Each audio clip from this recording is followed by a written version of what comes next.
shut up for a minute? We gotta get you the fuck out of Dodge, man. We're going to Vegas tonight.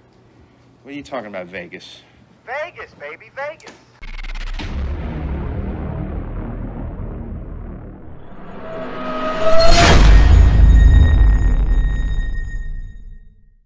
Hey, welcome back, subscribers, and to those new people stopping by for the first time, hey, welcome to you guys too.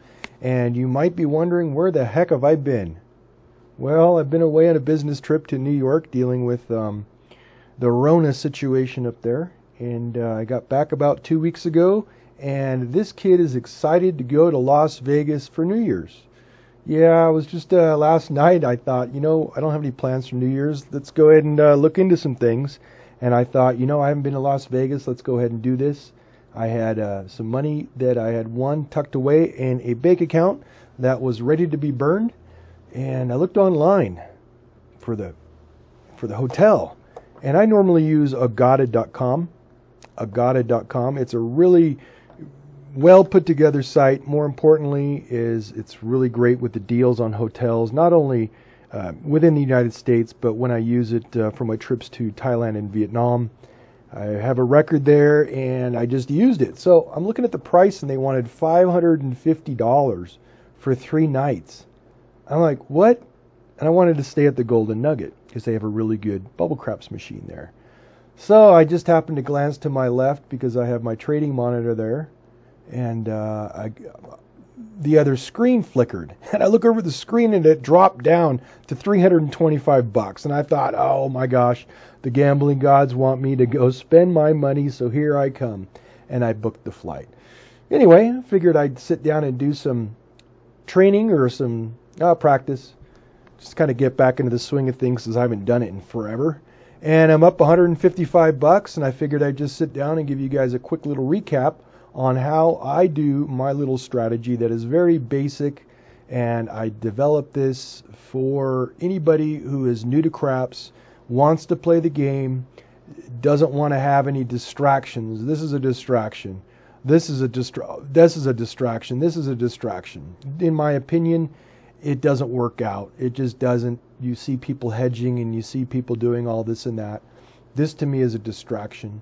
And especially for a new person playing, total distraction.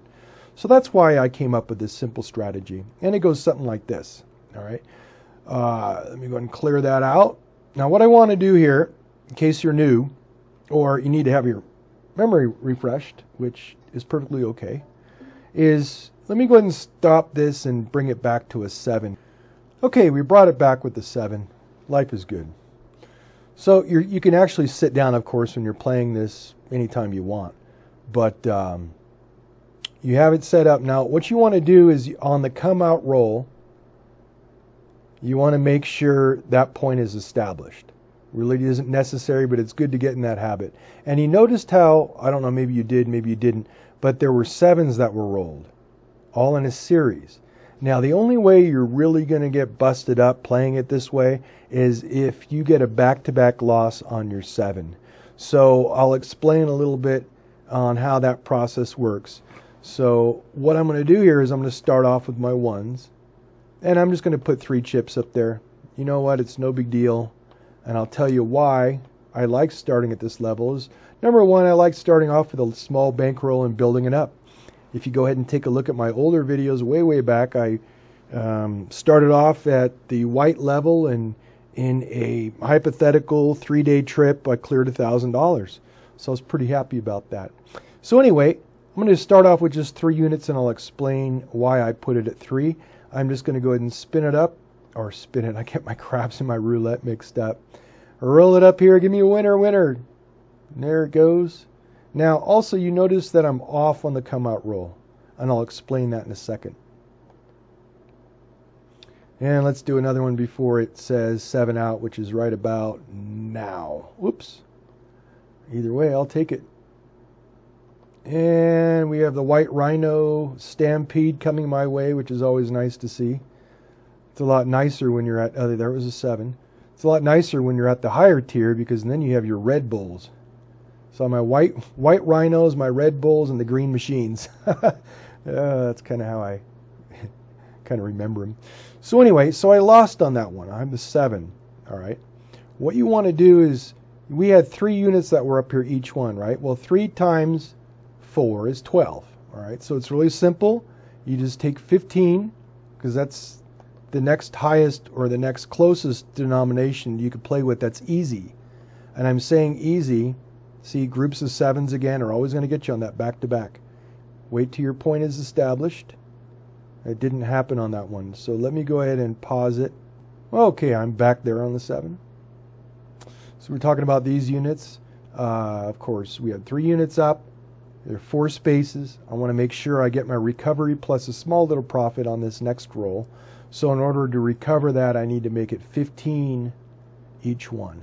So, and you want to do this, make sure that you're putting your chips up on the come out roll. That is the #1 rule of a recovery, is you want to make sure that the point is established on the come out roll. Why?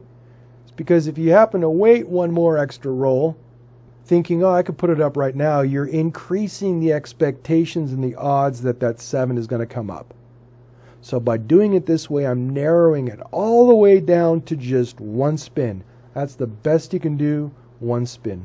All right. So I want to make sure that that point is established on the come out roll, which it is at the 4.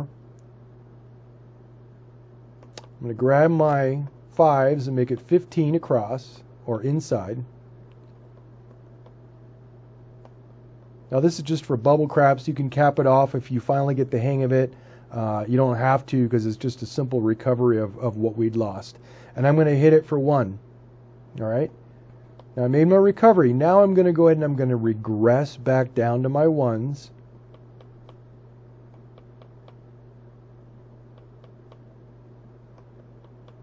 And I'm just going to spin it until it loses. And a White Rhino Stampede, come on.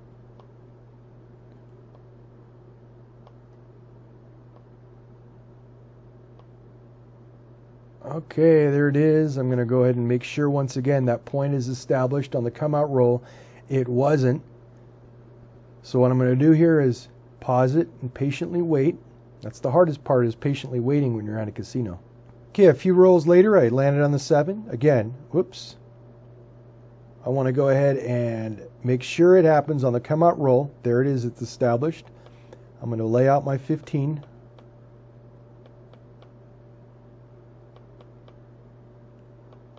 I'm going to hit it for just 1 roll. Made my recovery.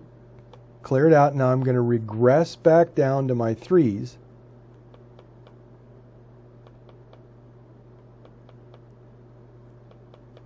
And I'm going to run it out once again.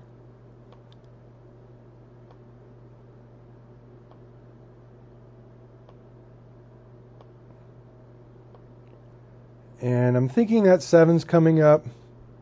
So I'm just going to go ahead and end it right here and end the video there. Actually, I'm going to keep going. And the reason why I want to explain one last thing of this program. Okay. And that is when to walk away. Now, you see on that last one, I lost 14 bucks. So I'm up to 220. I'm okay. I've been playing for about an hour. That's cool. So I'm up 220, but I want to go ahead and plan it for when you want to walk away. And the way you do that is after you had made your recovery from that previous loss. So as I patiently wait here, and a lot of times in a casino, if I don't want to wait, I'll just say, well, okay, I'm going to walk away, and the next machine I go to, I have to start off at that higher tier and then just regress back down to recover my... Boy, this is taking forever. Come on, give me a 7. There it is. Again, on the come out roll, there's another 7. That's a 3. It won't work. Anyway, I guess what I'm coming down to, I want to bring this to a close here, is the fact that once you've had your loss, you always want to walk away after you've made the recovery, or if you don't want to wait, of course, you can jump on up, cash out, you're going to be ahead, and go to another casino or hang out, have a drink, and go to another bubble craps machine or whatever you want to do, and just know you have to go ahead and start off at that higher tier. All right, with that in mind, I'm excited to go to Las Vegas. And I might be putting out some more videos later on as I continue to practice. But until then, you guys stay safe. What I want you to do is take your vitamin D3, your zinc, and also some vitamin C, and just go live your life. If you're an older person, yeah, you kind of want to lay low and wear your mask and stuff, but if you're younger, you're going to be perfectly fine. Just build up your immune system. It's what the doctors won't teach you how to do. That's paramount, is taking those three things. Vitamin D3 is being the number one. Why? Is it has antimicrobial peptides in it that help fight off the cold and flu virus. No, I'm more angered at the scientists, the quote-unquote experts, that haven't done anything to teach the American people how to protect themselves and to build their immunity. So I'm going to leave you with this final words, like I always say, which is Choktikop, which is Thai that means best of luck to you guys. And Merry Christmas. Take it easy.